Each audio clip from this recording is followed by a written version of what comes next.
എല്ലാവർക്കും നമസ്കാരം. നമുക്ക് പവിത്രം സീസൺ 2 വരാൻ പോകുന്ന അപ്കമിങ് റിവ്യൂ കേൾക്കാം.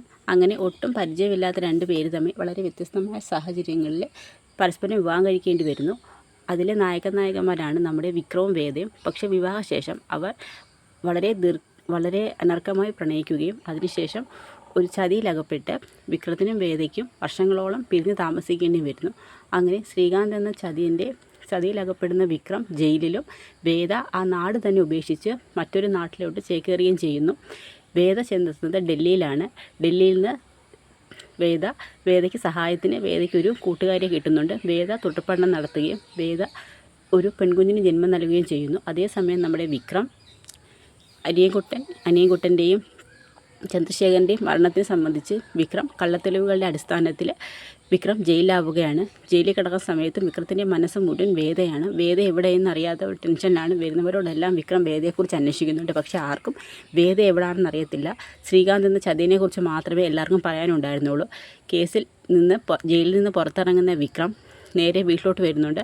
അവിടെ വന്നതിന് ശേഷം വിക്രം വേദയെക്കുറിച്ച് തന്നെയാണ് സംസാരിക്കുന്നത്. ആ സമയത്ത് കമലയും ആശോക പറയുന്നു, വേദ എവിടെയാണെന്ന് നമുക്ക് ആർക്കും അറിയത്തില്ല. പക്ഷേ ഞങ്ങൾ വേദയുടെ അച്ഛനോടും അന്വേഷിച്ചു, അദ്ദേഹത്തിനും അറിയത്തില്ല. അദ്ദേഹത്തിന് ഒരു കാര്യം അറിയാം, നീ ഒരു തെറ്റും ചെയ്തിട്ടില്ലെന്നും ചന്ദ്രശേഖര കുടുംബത്തിൻ്റെ മരണത്തിന് കാരണം ശ്രീകാന്താണെന്നും അദ്ദേഹം പറഞ്ഞിട്ടുണ്ടായിരുന്നു. അതുകൊണ്ട് തന്നെ നീ ഇനിയും ഒരു പ്രശ്നത്തിനും പോവരുത്, നീ നിരപരാധിയാണെന്നുള്ള കാര്യം ഞങ്ങൾക്കറിയാം. പക്ഷേ കോടതി നീ തെറ്റ് ചെയ്തിട്ടുണ്ടെന്ന രീതിയിലാണ് നിനക്ക് ശിക്ഷ വിധിച്ചത്. അതുകൊണ്ട് തന്നെ ആ ശ്രീകാന്ത് ഒരു ചതിയനാണ്. അവൻ എന്നും നിന്നെ ചെയ്യും. ഞങ്ങൾക്കിനി അതും കൂടി താങ്ങാനുള്ള കരുത്തില്ല. ഒരു തവണ നീ ചെയ്യാതൊരു തെറ്റിനാണ് നീ ജയിലിൽ പോയത്, ഇപ്പോൾ രണ്ടാം തവണ അതുപോലെ തന്നെ. അതുകൊണ്ട് തന്നെ ഇനി നമുക്ക് അവരുമായിട്ട് മത്സരിക്കാൻ പറ്റത്തില്ല. വേദ തിരിച്ചു വരട്ടെ. വേദ തിരിച്ചു വന്നതിന് ശേഷം മാത്രം നമുക്ക് അവരോട് നേരിടാം. അതുവരെ നീ ഒരു പ്രശ്നത്തിനും പോകരുതെന്ന് മാഷും കമലയും വിക്രത്തിനെ ഉപദേശിക്കുന്നുണ്ട്. പക്ഷേ അവരോട് പറയുന്നുണ്ട്, വേദ എവിടെ? 5 വർഷം ഞാൻ അവൾക്ക് വേണ്ടി കാത്തിരുന്നേ. എനിക്കിനിയും ജയിലിൽ കിടക്കുന്നതുകൊണ്ട് മാത്രമാണ് എനിക്ക് അവളെ അന്വേഷിക്കാൻ കഴിയാതിരുന്നത്. എനിക്ക് എവിടെ ആയാലും എനിക്ക് അവളെ കണ്ടുപിടിച്ചേ പറ്റത്തോളം എന്ന് പറയും. നമ്മൾ അന്വേഷിക്കാവുന്നിടത്തെല്ലാം നമ്മൾ അന്വേഷിച്ചു, പക്ഷെ നമ്മൾക്ക് എവിടെ നിന്നും വേദയെ കണ്ടെത്താൻ കഴിഞ്ഞില്ലെന്ന് കമല പറയുന്നുണ്ട്. പക്ഷേ അതുപോലല്ലല്ലോ, എനിക്ക് അന്വേഷിക്കണമെന്ന് പറയും. നീ അന്വേഷിച്ച അവസാനം ആ ശ്രീകാന്തിൻ്റെ മരണത്തിൽ ചെന്ന് ചാടരുത്. നീ ശ്രീകാന്തിൻ്റെ അടുത്ത് ചെല്ലിയും അവനുമായിട്ട് എന്തെങ്കിലും പ്രശ്നങ്ങളുണ്ടായി പിന്നെയും നീ ജയിലിൽ അകപ്പെട്ടരുതെന്നൊക്കെയുള്ളൊരു ആഗ്രഹം ഞങ്ങൾക്കുണ്ട്. നീ ഞങ്ങൾ പറയുന്നത് അനുസരിക്കണമെന്നൊക്കെ കമലയും മാഷും പറയുന്നുണ്ട്. പക്ഷേ അച്ഛൻ്റെയും അമ്മയുടെയും സംസാരം കൊണ്ട് തന്നെ വിക്രത്തിന് ശ്രീകാന്തുമായിട്ട് യാതൊരു പ്രശ്നത്തിനും പോകാതെ ഒതുങ്ങിയിരിക്കുകയാണ്. അതേസമയം തന്നെ വേദ വിക്രത്തിൻ്റെ ഫോട്ടോയിൽ നോക്കി വേദ എപ്പോഴും കരച്ചിലും സങ്കടമാണ്. വിക്രത്തിൻ്റെ യാതൊരു വിവരവും അറിയാൻ വയ്യ. വേദയ്ക്ക് ആ ഒരു മനപ്രയാസം എന്നുകൊണ്ട് ആ സമയം തന്നെ 5 വർഷങ്ങൾക്കപ്പുറം വേദ ഒരു പെൺകുഞ്ഞിന് ജന്മം നൽകുകയാണ്. വേദ ഡൽഹിയിൽ നിന്ന് നേരെ ഹൈദരാബാദിൽ വരികയും അവിടെ നിന്ന് വേദ സബ് കളക്ടറായി ജോയിൻ ചെയ്യുകയും ചെയ്യുന്നുണ്ട്. ചില പ്രശ്നങ്ങളുടെയൊക്കെ അടിസ്ഥാനത്തിൽ വേദയ്ക്ക് നാട്ടിലോട്ട് പോസ്റ്റിംഗ് ശരിയാവുകയും ചെയ്യുകയാണ്. ആ സമയത്ത് മോള് സ്കൂളിലൊക്കെ പോകുന്ന സമയമാണ്. മോളെടുത്ത് എല്ലാവരും കുട്ടിയുടെ അച്ഛനെക്കുറിച്ചൊക്കെ ചോദിക്കുന്നുണ്ട്. പക്ഷേ മോൾ ജനിച്ചതിന് ശേഷം ഒരിക്കലും അച്ഛനെക്കുറിച്ച് മോൾക്ക് അറിയത്തില്ലായിരുന്നു. അതിൻ്റെ പേരിലും സ്കൂളിലും കുട്ടി ഒരുപാട് പേര് കളിയാക്കിയൊക്കെ ചെയ്യുന്നുണ്ടായിരുന്നു. ആ പരാതിയെല്ലാം വേദയോട് വന്ന് പറയുന്നുണ്ട്. വേദ പറയുന്നുണ്ട്, മോളുടെ അച്ഛനെ ഞാൻ കാണിച്ചു തരും, നമ്മൾ കേരളത്തിലോട്ട് പോകാനൊരുങ്ങുകയാണ്. ആ സമയത്ത് മോളുടെ അച്ഛനെ അമ്മ കാട്ടിത്തരുമെന്നൊക്കെ മോളെ പറഞ്ഞ് ആശ്വസിപ്പിക്കുന്നുണ്ട്. അതേസമയം തന്നെ ശ്രീകാന്ത് എന്ന ചതിയൻ ആ സമയം കൊണ്ട് തന്നെ വലിയ ഒരു നിലയിലെത്തിയിരിക്കുന്നു. കള്ളപ്പണവും ഒക്കെ ഉണ്ടാക്കി ദീപ്തിയുടെയും വേദയുടെയും പേരിലുണ്ടായിരുന്ന കമ്പനിയും മറ്റു സ്വത്തുക്കളും എല്ലാം ശ്രീകാന്ത് ചതിയിൽപ്പെടുത്തി ശ്രീകാന്തിനെ പേരിലോട്ടാക്കിയിരിക്കുകയാണ്. ചന്ദ്രശേഖരൻ്റെ മരണത്തിൻ്റെ പേരിൽ കള്ളത്തെളിവുകൾ ഉണ്ടാക്കി ചന്ദ്രശേഖരൻ്റെ മകൻ ദർശനെ കൊണ്ട് തന്നെ വിക്രത്തെ ജയിലിൽ അടപ്പിച്ചിരിക്കുകയാണ്. സത്യം എന്താണെന്ന് തെളിയിക്കാൻ ഒരു അവസരം പോലും വിക്രത്തിന് കൊടുക്കുന്നില്ലായിരുന്നു.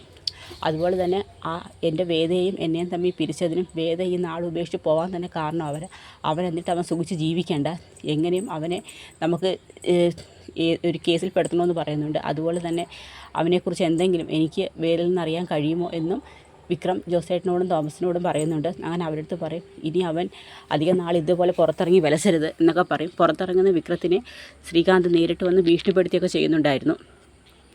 അതിനുശേഷം വിക്രം ദീപ്തി ഒന്ന് കാണണമെന്ന് പറയുന്നു. അങ്ങനെ വിക്രം ദീപ്തിയെ കണ്ട് സംസാരിക്കുന്നുണ്ട്. ദീപ്തിയെ കാണുന്ന സമയത്ത് വേദയെക്കുറിച്ച് തന്നെയാണ് ദീപ്തിയോട് ചോദിക്കുന്നത്. പക്ഷേ ദീപ്തി പറയുന്നു, വിക്രം ചേട്ടാ, എനിക്ക് വേദയെക്കുറിച്ച് ഒരു വിവരവും ഇല്ല.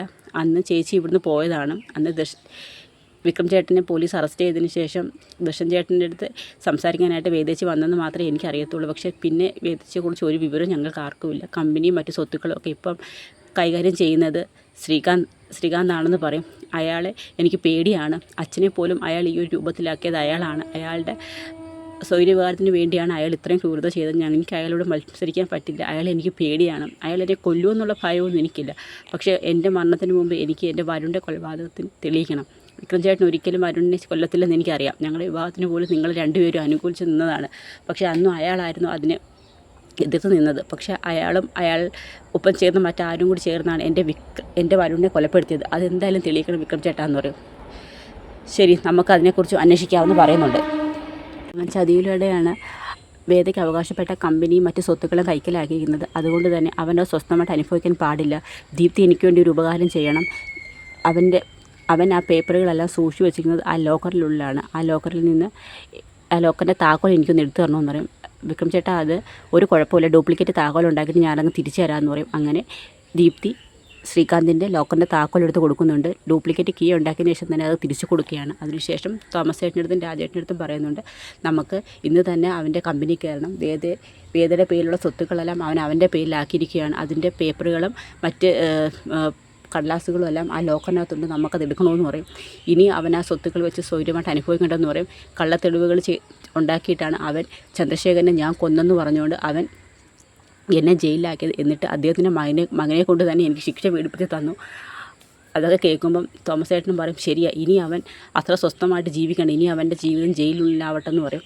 അങ്ങനെ തന്നെ എല്ലാവരും കൂടി ചേർന്ന് രാത്രി ശ്രീകാന്തിൻ്റെ കമ്പനി കയറുകയാണ്. കമ്പനിയിലെ ലോക്കറിനകത്തുനിന്ന് കുറച്ച് തുറക്കുകയാണ്. തുറന്നതിന് ശേഷം അതിനകത്ത് കണക്കിൽപ്പെടാത്ത കുറേ സ്വർണവും പണവും ഒക്കെ വെച്ചിട്ടുണ്ട്. അതുപോലെ തന്നെ പ്രധാനപ്പെട്ട കുറച്ച് രേഖകളും ഇരിപ്പുണ്ട്. ആ രേഖകളെല്ലാം പരിശോധിക്കുന്ന വിക്രത്തിന് അയാളുടെ ഒരു പേഴ്സണൽ ഡയറി കിട്ടുന്നുണ്ട്. ആ ഡയറിക്കകത്ത് നിന്ന് വരുണിൻ്റെയും പുളിക്കൻ്റെയും ഒക്കെ മരണത്തിന് കാരണം താനാണെന്നും അവരുടെ എല്ലാം ഫോട്ടോയും എടുത്ത് വെച്ചിട്ടുണ്ടായിരുന്നു. വിക്രത്തിൻ്റെ വേദയുടെയും കൂടി ഫോട്ടോ കാണുകയുണ്ട്.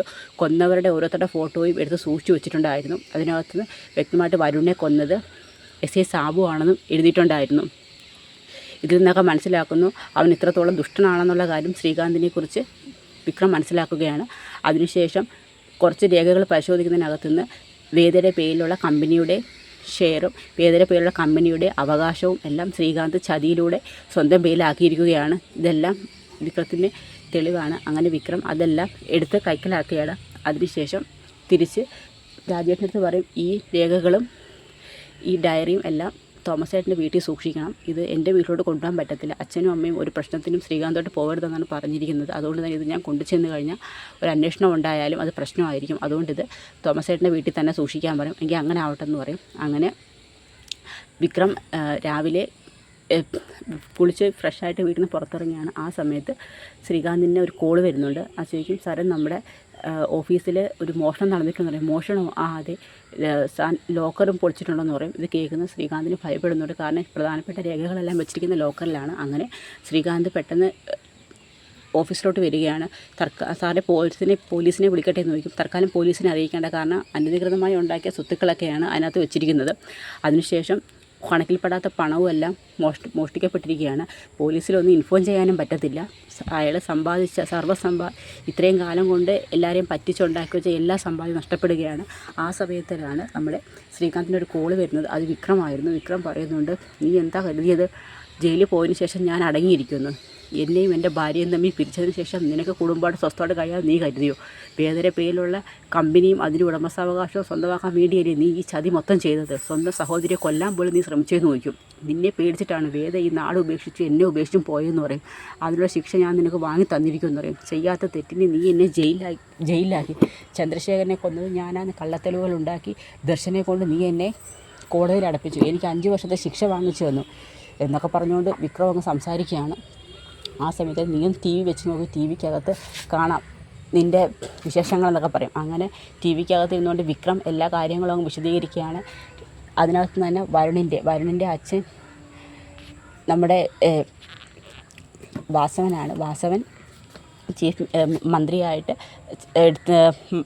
ഇപ്പോൾ. അപ്പോൾ മന്ത്രി ആയതിനു ശേഷം വാസവൻ പറഞ്ഞിരിക്കുന്നത് നമ്മുടെ വരുണിൻ്റെ കൊലപാതകത്തെക്കുറിച്ച് അന്വേഷിക്കണം, ഒരു പുനരന്വേഷണം വേണമെന്ന് തന്നെയാണ് വാസവൻ മുഖ്യമന്ത്രിക്ക് പരാതി കൊടുത്തിരിക്കുന്നത്. ആ സമയത്ത് തന്നെ വാസവൻ പെട്ടെന്ന് ഞെട്ടുകയാണ്. കാരണം ഒട്ടും പ്രതീക്ഷിക്കാതാണ് അങ്ങനെ ഒരു വാർത്ത വരുന്നത്. കാരണം വാസവൻ്റെ മകൻ വരുണിൻ്റെ കൊലപാതകത്തിന് കാരണം SA സാബു ആണെന്നും സാബുവിനെ കൊണ്ട് ആ ക്രൈം ചെയ്യിപ്പിച്ചത് ശ്രീകാന്താണെന്നും അതിനുശേഷം വാസവന് ശ്രീകാന്തിനെ കൊല്ലാനുള്ള ദേഷ്യം ഉണ്ടായിരുന്നു. അതുപോലെ തന്നെ പുളിക്കൻ്റെ മരണത്തിന് പിന്നിലും അനിയൻകുട്ടൻ്റെ മരണത്തിനും എല്ലാം പിന്നിൽ ശ്രീകാന്താണെന്നുള്ളതും സ്വന്തം സഹോദരിയെ പോലും അവൻ സ്വത്തിനു വേണ്ടി ഇല്ലായ്മ അപകടപ്പെടുത്തിയ കാര്യമെല്ലാം വിക്രം തെളിവ് സഹിതം മാധ്യമങ്ങൾക്ക് മുന്നിൽ പറയുകയാണ്. അയാൾ എഴുതി വെച്ച ഡയറി ഉൾപ്പെടെ കിട്ടുകയാണ്. അതിൽ നിന്ന് തന്നെ മാഷും കമലയും എല്ലാ സത്യങ്ങളും മനസ്സിലാക്കുകയാണ്. തൻ്റെ മകൻ ഒരു തെറ്റും ചെയ്തിട്ടില്ലെന്നും എല്ലാം ചെയ്ത് കൂട്ടിയത് ആ ശ്രീകാന്താണെന്നും അവനെ പേടിച്ചിട്ടാണ് നമ്മുടെ വേദ പോലും ഈ നാട്ടിൽ നിന്ന് പോയെന്നൊക്കെ പറയുന്നുണ്ട്. അതിനുശേഷം പോലീസുകാർ കമ്പനി വന്നിട്ട് നമ്മുടെ ശ്രീകാന്തിനെ അറസ്റ്റ് ചെയ്യുകയാണ്. ആ സമയത്താണ് ദർശനും അങ്ങോട്ട് വരുന്നത്. ദർശനും പറയുന്നുണ്ട്, മാധ്യമങ്ങൾക്ക് പറയുന്നുണ്ട്, ഞാൻ ഒരു തെറ്റ് ചെയ്തു, ചെയ്യാത്ത തെറ്റിൻ്റെ പേരിൽ വിക്രത്തിന് ഞാനാണ് 6 വർഷം ശിക്ഷ വാങ്ങിച്ചു കൊടുത്തത്. അതിൽ ഞാനിപ്പം കുറ്റബോധമുണ്ട് എനിക്ക്. അതുകൊണ്ട് തന്നെ ചെയ്ത തെറ്റിന് എനിക്ക് പ്രായശ്ചിത്തം ചെയ്യണം. എൻ്റെ അച്ഛനെ കൊന്നത് വിക്രമാണെന്ന് കള്ളത്തെളിവുകൾ ഉണ്ടാക്കിയ ശേഷമാണ് ആ ശ്രീകാന്ത് എന്നോട് പറഞ്ഞത്. ആ തെളിവിൻ്റെ അടിസ്ഥാനത്തിലാണ് വിക്രത്തിന് ഞാൻ ശിക്ഷ വാങ്ങിക്കൊടുത്തത് എന്നൊക്കെ പറഞ്ഞുകൊണ്ട് മാധ്യമങ്ങൾക്ക് മുന്നിൽ ചെയ്ത തെറ്റിന് മാപ്പ് അപേക്ഷിക്കുകയാണ്. അതിനുശേഷം പോലീസുകാർ വന്നിട്ട് ശ്രീകാന്തിനെ ജയിലിലടയ്ക്കുകയാണ്. തെളിവുകൾ ഉൾപ്പെടെ കിട്ടിയതുകൊണ്ട് തന്നെ ശ്രീകാന്തിന് ഒന്നും ചെയ്യാൻ പറ്റത്തില്ല. ശ്രീകാന്ത് ജയിലായി കഴിഞ്ഞാൽ തന്നെ രക്ഷിക്കുമെന്നുള്ളൊരു ധൈര്യം ഉണ്ടായിരുന്ന ദർശനായിരുന്നു. ആ ദർശൻ പോലും തനിക്കെതിരെ തിരിഞ്ഞത് കാരണം ശ്രീകാന്തിന് ഒരു രക്ഷയുമില്ല. ചെയ്ത എല്ലാ തെറ്റുകൾക്കുള്ള ശിക്ഷ നമ്മുടെ